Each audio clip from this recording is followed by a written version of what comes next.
दोस्तों नमस्कार। अमेरिका ने इतनी बड़ी मूर्खता करी है कि ईरान बिना परमाणु हथियार चलाए पूरे मिडिल ईस्ट में क्राइसिस खड़ी कर सकता है। और वो क्या है, आपको ये जान के ताजुब होगा कि कितना सिंपल तरीका है और कितना खतरनाक है। ये गलती करी है अमेरिका ने और साथ में ईरान को यह मौका दे दिया है कि अब वो जो चाहे मिडिल ईस्ट में कर सकता है।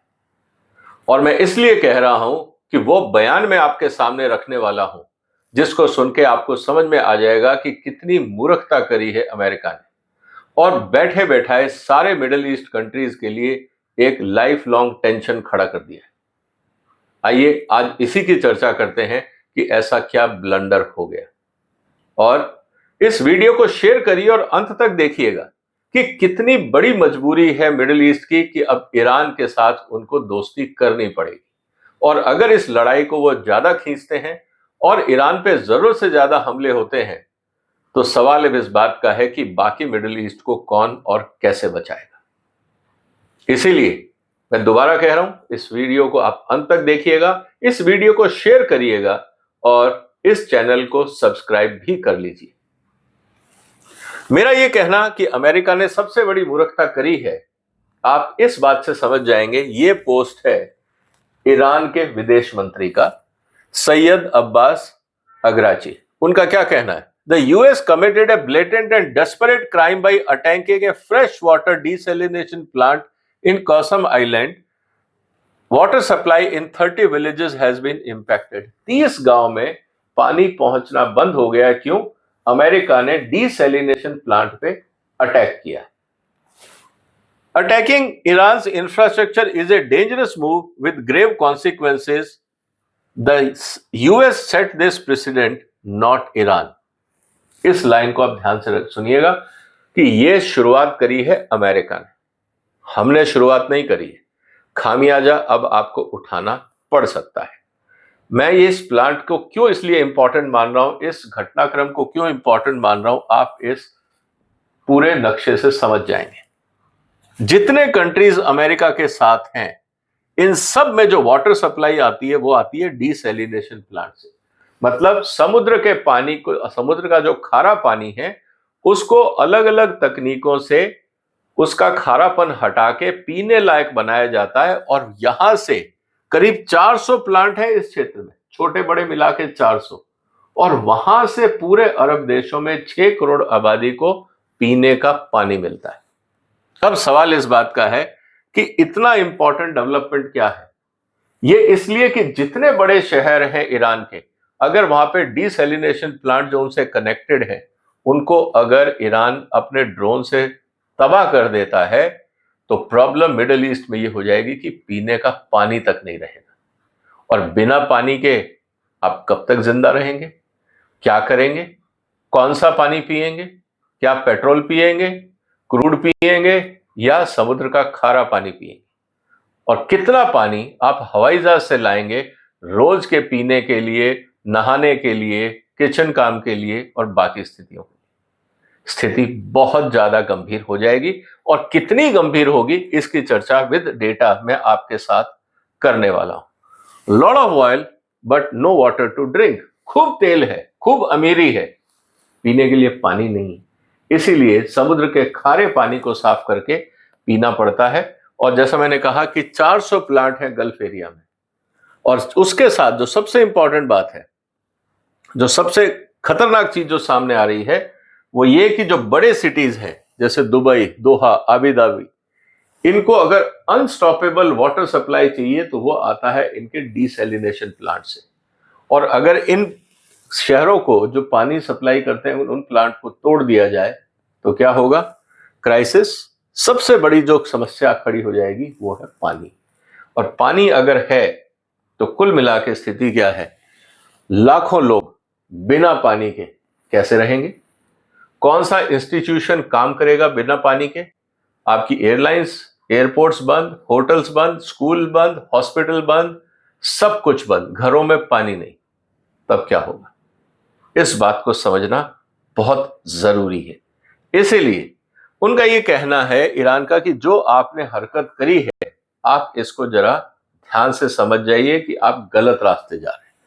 जैसा कुछ मैं आपको एग्जांपल देता हूं, सऊदी अरेबिया का जो मेन वाटर सप्लाई है उसका रोज का अगर आप देखें तो करीब 1 million cubic metre, 1 million cubic metre करीब 10 करोड़ लीटर रोज पानी वहां से रिफाइन करके भेजा जाता है, मतलब उसको ट्रीट करके पीने का बना के भेजा जाता है, जिससे उनके यहाँ पे जो थर्मल प्लांट है वो, रिवर्स ऑस्मोसिस है वो, और कई तरीके से उसको किया जाता है। इसी तरह से इजराइल में प्लांट है, सऊदी अरेबिया का दूसरा प्लांट है, यूएई का प्लांट है, करीब वहां पे 6 लाख क्यूबिक मीटर का पानी जाता है और एक जगह पे 1 मिलियन क्यूबिक मीटर। कहने का मतलब ये है, ये मैंने बड़े प्लांट आपको बताए हैं, और ये सब कहां है?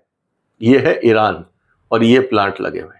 ईरान के जिस प्लांट को उड़ाया गया था वो इस कॉर्नर पे, यहाँ पे एक छोटा सा आइलैंड है और वहां पे उनका प्लांट था। कहने का मतलब ये है कि इतनी बड़ी ब्लंडर से अब क्या होने वाला है, और इससे ज्यादा खतरनाक बात क्या है कि इसका असेसमेंट यूएस को था, ऐसा नहीं है कि उनसे गलती हुई। 2008 में एक यूएस डिप्लोमेटिक केबल जो रियाद से था वो लीक हुआ, और उसने क्या कहा? warned that Saudi Arabia capital would have to be evacuated within a week if the Jubail desalination plant, its pipeline or associated power infrastructure was seriously damaged, adding that Saudi government structure could not function without it.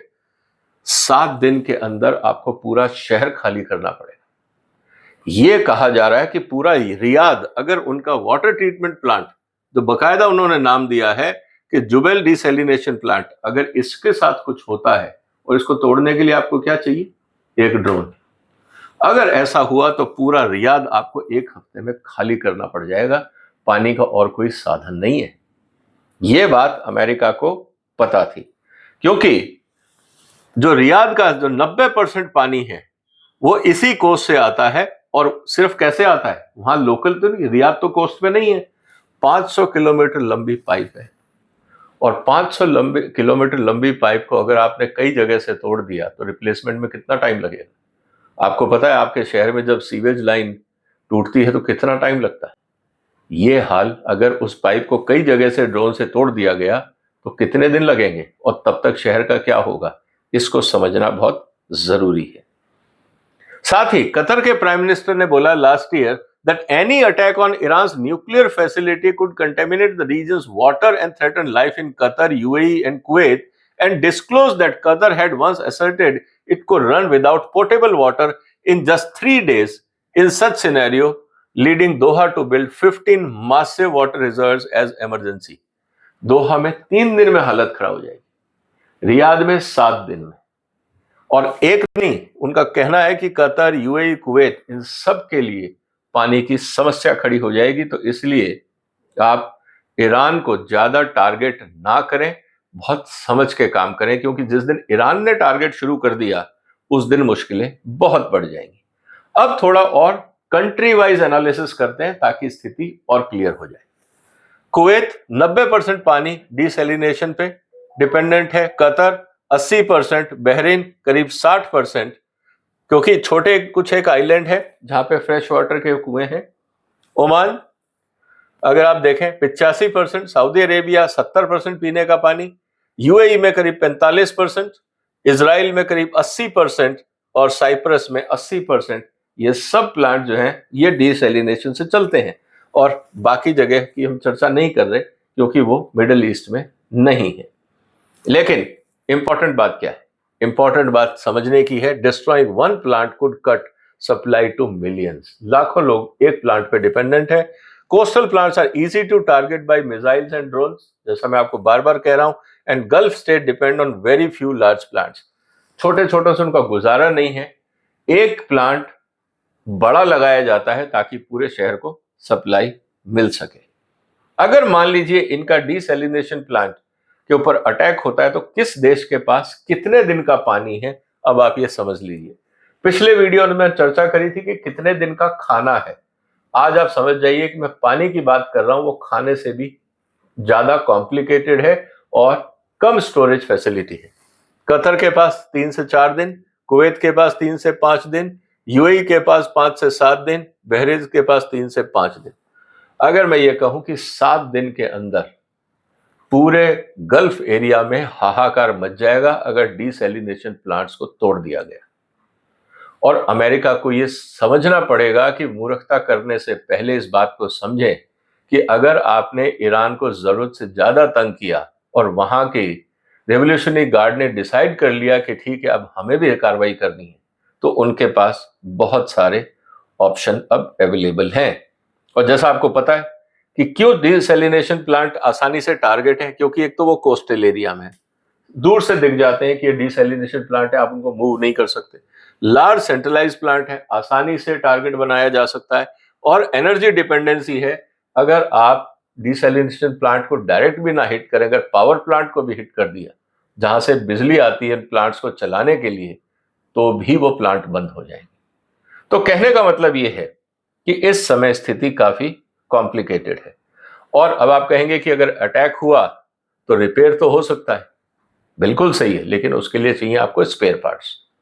इस समय जो straight of हर्मुज है, इस बात को आपको समझना पड़ेगा। हर्मुज के अंदर जब शिपिंग लाइन बंद कर दी गई है तो पार्ट्स कैसे आएंगे? अब बाई एयर मंगाएंगे, कितने मंगाएंगे, कहां के मंगाएंगे, और अगर बाकी जैसे कुवैत में या बहरीन में उनके एयरपोर्ट्स भी तबाह कर दिए गए हैं, तब क्या होगा? तो spare parts can not arrive, fuel supply may be disrupted and sea water intake system could be blocked. अब कहने का मतलब यह है कि जब भी आप पार्ट्स मंगा भी लेंगे, आज भी आपने जैसे अटैक हुआ और तुरंत आपके पास कुछ स्टोर में स्पेयर पार्ट्स पड़े होंगे, मैं मानता हूं, लेकिन स्टोर में स्पेयर पार्ट्स होते हैं। अगर आपके स्टोरेज वेसल्स पे, आपकी पावर लाइंस पे आपका मास स्केल डिस्ट्रक्शन होता है तो स्पेयर पार्ट नहीं होता, फिर आपको पूरा का पूरा सिस्टम बदलना पड़ता है। मान लीजिए आपने ऑर्डर दे भी दिया और आपको तुरंत वहां से फ्लाइट से मटेरियल आना भी लग गया, तो आपको वहां से लाना, उतारना, साइट पे ले जाना, लगाना, उसको टेस्ट करना, उसको चलाना, इसके अंदर कम से कम आपको 5 से 7 दिन तो लगेंगे। तब तक क्या होगा? हालत और ज्यादा क्रिटिकल हो जाएगी। और कौन कौन से शहर खतरे में आ जाएंगे? Dubai, Abu Dhabi, Doha, Kuwait city, Manama and Jeddah. और पहले मैं आपको बता चुका हूं रियाद की हालत और भी ज्यादा खराब है। इसका मतलब यह है कि अब जो पानी है वो as a strategic weapon Iran use कर सकता है। उससे क्या होगा? Trigger mass evacuation, shutdown of industry. Military bases पे पानी नहीं जाएगा, फौजियों के पास पानी नहीं जाएगा, तो वो क्या करेंगे? And can cause panic in Dubai area. तो जो टूरिज्म है, जो भी वहां पे एक्सपेक्टेड है, सब वहां से निकल जाएंगे। अब हालांकि वो कह रहे हैं कि हम स्टोरेज कैपेसिटी बनाएंगे, स्टोर करेंगे, लेकिन कितने दिन तक? पानी तो पेट्रोल से ज्यादा कंज्यूम होता है ना, तो ये समस्या अपने आप में आएगी। और पानी वहां है नहीं, ये बात भी हमें पता है। तो कुल मिला के स्थिति क्या है? अगर डिसैलिनेशन प्लांट खत्म होते हैं, टूटते हैं, तो 72 घंटे के अंदर क्राइसिस खड़ा हो जाएगा। कैसे होगा? अब इसको समझ लेते हैं। अगर डिसैलिनेशन प्लांट अगर बंद होता है तो सबसे पहले क्या होगा? पहले दिन में ही वाटर प्रेशर ड्रॉप हो जाएगा। आपको आपके टैप के पानी में समझ में आ जाएगा कि कुछ तो गड़बड़ है, सप्लाई लाइन में प्रॉब्लम है। पहले ही दिन अगर डिसैलिनेशन प्लांट बंद होता है, आपको समझ में आ जाएगा। तीसरे दिन में आपकी राशनिंग शुरू हो जाएगी, क्योंकि आपके पास पानी नहीं है तो कंट्रोल्ड वाटर।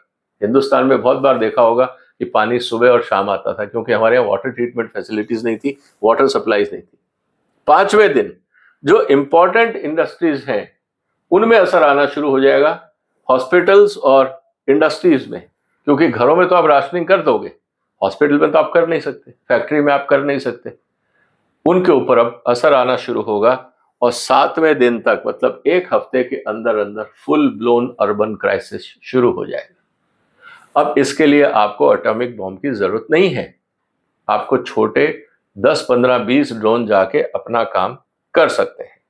इसका मतलब जैसे ही डिसैलिनेशन प्लांट बंद होंगे, इकोनॉमी कोलैप्स होंगी, ह्यूमैनिटेरियन क्राइसिस शुरू हो जाएगा और सरकारें कुछ नहीं कर पाएंगी। जब लोग सड़कों पे आ जाएंगे तब सरकार क्या आश्वासन देगी?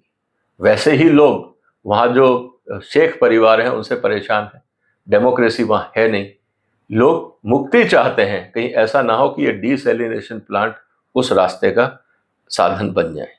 इसका मतलब ये है कि अभी सिर्फ हम बात कर रहे थे ऑयल फील्ड्स की, एयरपोर्ट्स की, डिफेंस इक्विपमेंट्स की, लेकिन हम ये भूल गए कि सबसे ज्यादा critical strategic asset GCC countries में है डीसैलिनेशन प्लांट्स।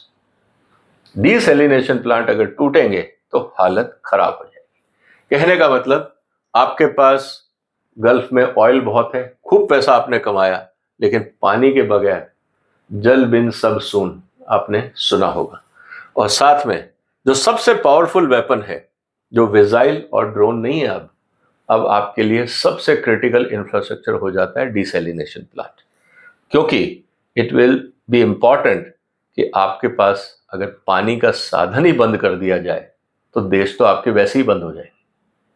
तो जीसीसी कंट्रीज को भी ये समझना पड़ेगा कि अगर ईरान के साथ आपने ज्यादा छेड़खानी करी, उनके सिविल इंफ्रास्ट्रक्चर के साथ तोड़फोड़ करी, उनके पावर प्लांट को तोड़ा, उनके हॉस्पिटल्स पे अटैक किया, तो जैसा ईरान के फॉरेन मिनिस्टर ने बोला है कि फिर आप हमें मत बोलिएगा कि हम क्या कर रहे हैं। इसीलिए मैं कह रहा हूं कि अमेरिका ने बहुत बड़ी मूर्खता करी, एक ऐसा फ्रंट खोल दिया जिसका कोई समाधान नहीं है।